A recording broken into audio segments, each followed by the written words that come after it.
ऐसी चिंगारी भी यार अब अपने खाकिस्तान में थी। सैयदा अस्मा की एमपीएससी में कामयाबी। अज़्म व इरादा हो तो मंजिलें हिंच नज़र आती है। ये बात नांदेड़ की तालिबा सैयदा अस्मा बिनत ज़हीर अहमद ने साबित कर दी। उन्होंने एमपीएससी के इम्तिहान में 10वां रैंक हासिल करते हुए कामयाबी हासिल की और बहैसियत सेल्स टैक्स असिस्टेंट कमिश्नर के ओहदे पर उनका तकर्रुर हुआ। सैयदा अस्मा के वालिद सैयद ज़हीर अहमद पुलिस डिपार्टमेंट में ड्राइवर है। अस्मा का तालीमी सफ़र दहुम में गोल्ड मेडल हासिल करते हुए शुरू हुआ। उन्होंने खैरुल उलूम हाई स्कूल खड़गपुर से दहुम का इम्तिहान 100% निशानात से कामयाब किया। बादजी यशवंत कॉलेज में उन्होंने आर्ट्स फैकल्टी से 12वीं का इम्तिहान 86 निशानात से कामयाब किया।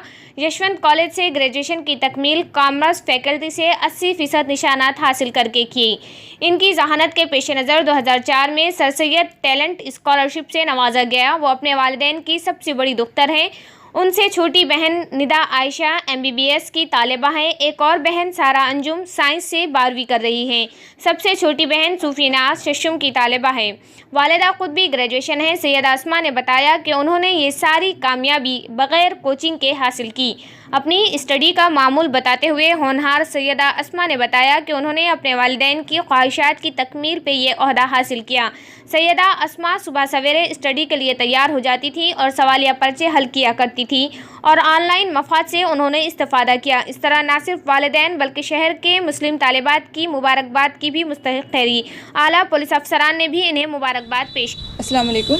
अल्हम्दुलिल्लाह मैं अपनी कामयाबी के लिए अल्लाह रब्बुल इज़्ज़त का शुक्र अदा करना चाहती हूँ और साथ ही मैं अपने वालिदैन को भी इस कामयाबी के लिए बहुत बहुत शुक्रिया कहना चाहूँगी कि उन्होंने मुझे इतना सपोर्ट किया और उन्हीं की वजह से मैं इस मेरे पापा को और मेरी मम्मी पापा ने मतलब जो साथ दिया यहाँ तक और साथ में मम्मी ने जो गाइडेंस किया, मैं उन्हीं को ये डेडिकेट करना चाहूँगी सक्सेस। मैं सिर्फ 3 अल्फाज कहना चाहूँगी। एक तो मेहनत थी, एक तो मेरे माँ बाप की दुआएं थी और खुदा की इसमें एक मदद थी जिसकी वजह से मुझे कामयाबी मिली। नहीं, मैंने शुरुआत से ही सेल्फ़ स्टडी की और ख़ुद से ही इसका रास्ता निकाला और सेल्फ़ स्टडी के बेसिस पर ही ये सक्सेस पाई है।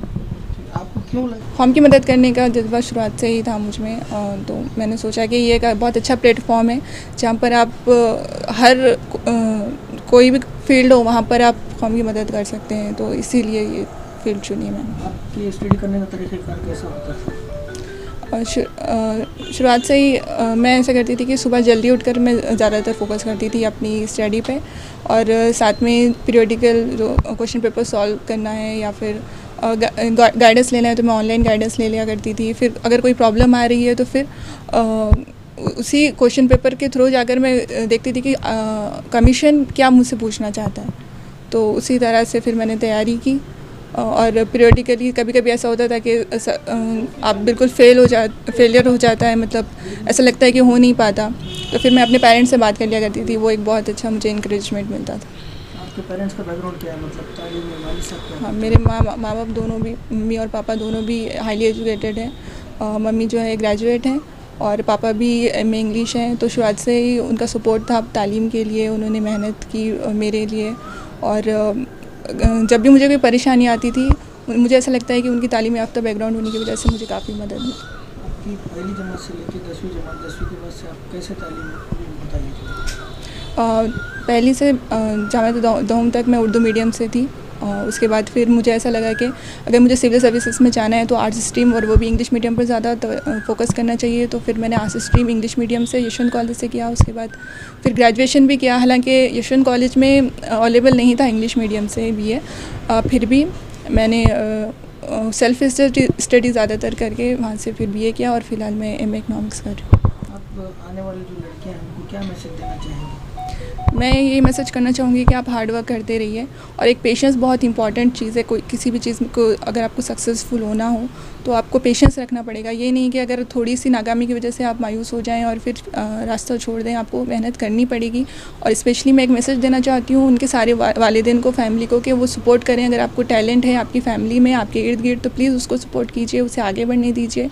और ज़रूरी नहीं है सिविल सर्विसेज़ के लिए ख़ास तौर पर कहना चाहूँगी कि आप घर पर रहकर तैयारी नहीं कर सकते। ये बहुत गलत एक मिथ है, ऐसा मुझे ऐसा लगता है।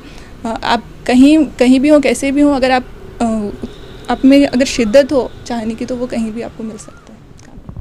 बहुत खुशी हो रही है सर, मैं अपने आप को प्राउड महसूस कर रहा हूँ और मैं चाहता हूँ कि समाज में और भी ऐसी हालात पैदा हो, बच्चियां पढ़े और कामयाबी हासिल करें।